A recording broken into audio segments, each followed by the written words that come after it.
Знаете, почему вам нужен мятный чай, когда у вас кашель? Давайте разберемся. Мятный чай не только вкусный, он еще и мощное оружие против этого надоедливого кашля.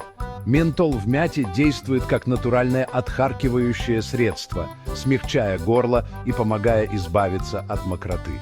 Кроме того, он обладает противовирусными и антибактериальными свойствами, которые помогут вам бороться с инфекциями. А знаете, что самое лучшее? Его очень легко приготовить. Просто заварите свежие листья мяты или пакетик мятного чая в горячей воде, и готово.